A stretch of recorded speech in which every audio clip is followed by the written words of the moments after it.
Amiche ed amici sportivi, ma soprattutto appassionati di hockey, bentornati al Caffè Follonica. Sabato 3 novembre 2018 si gioca la quinta giornata di Serie 1 e è un big match in pista. Libreville Follonica ospita il Gemata Trissino. Una buonasera da Enrico Giovanelli, accanto a me come al solito Ceccarelli. Ciao Enrico, buonasera a tutti. A questo momento.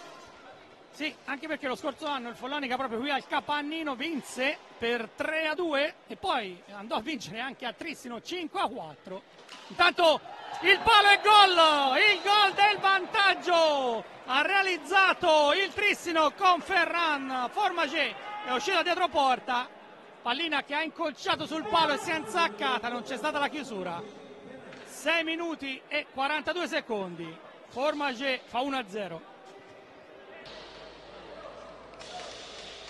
Una decina di secondi per chiudere l'azione d'attacco, va Federico Pagnini, ha spazio il tiro, la palla viene stoppata in area a rigore, l'arbitro Davoli ha indicato il dischetto, probabilmente un pattino forse di Alberto Greco, va Fede Pagnini, gol, palla all'incrocio dei pali e dunque 1-1, 19 e 24, il Follonica segna con il suo capitano Federico Pagnini, quinto gol in campionato. Marco Pagnini, 8,5 alla fine. Va Pagnini, gran botta, la palla alta di un soffio, poi Pagnini in area, va giù, rigore. L'arbitro da Prato ha visto l'intervento da dietro del difensore, nulla da fare per la difesa del Trissino. E dunque tiro di rigore per il Follonica. Ci va Federico Pagnini come al solito, mancano 8:20 alla fine della partita, anche in tribuna si sta trattenendo il respiro, va Fede Pagnini, la conclusione questa volta para Català, si salva il Trissino. Grandissima parata ancora di Català, Maurizio. Sì, aveva tirato ancora molto bene, tiro potente, alto, a mezza altezza e Català ci è arrivato, ha fatto davvero una parata straordinaria, peccato per il Follonica perché questa in una partita così bloccata era davvero un'occasione ghiottissima. Greco, poi il passaggio per Formagé,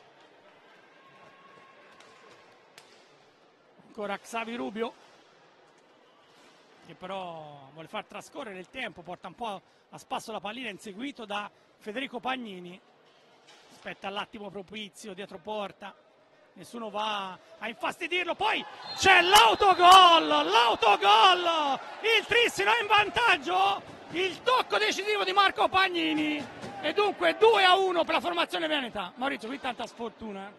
Sì, sfortunato il Follonica, è arrivata questa palla, questo mezzo cross in mezzo, Marco Pagnini non ce l'ha fatta a trattenere la stecca, la palla è finita alle spalle di Giovanni Menichetti, davvero tanta sfortuna per il Follonica che non meritava davvero questo gol a questo punto della partita. E ora si fa complicata perché insomma sembrava una partita destinata, non dico al pareggio perché c'è ancora tanto tempo, però le squadre stavano pensando più a difendersi e ad attaccare, questa conclusione in mezzo, ma la deviazione mi sembra netta di Marco Pagnini che poi si è imbestialito, gli era già capitato a Barcellona. Intanto Stefano Paghi, la respinta, Follonica che attacca a testa bassa. Sì, ora chiaramente se prima era difficile adesso...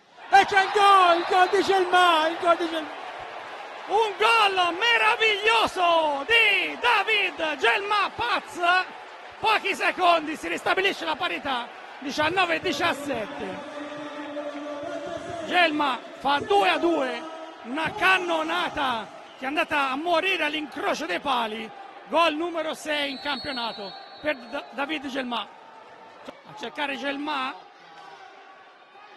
Pagnini, Marco Pagnini avanza per linee centrali, mette in mezzo la palla allontanata, Banini 3 secondi, ormai non c'è più tempo e allora finisce in parità Follonica Trissino, il Follonica mantiene l'imbattibilità, però probabilmente perderà la testa della classifica.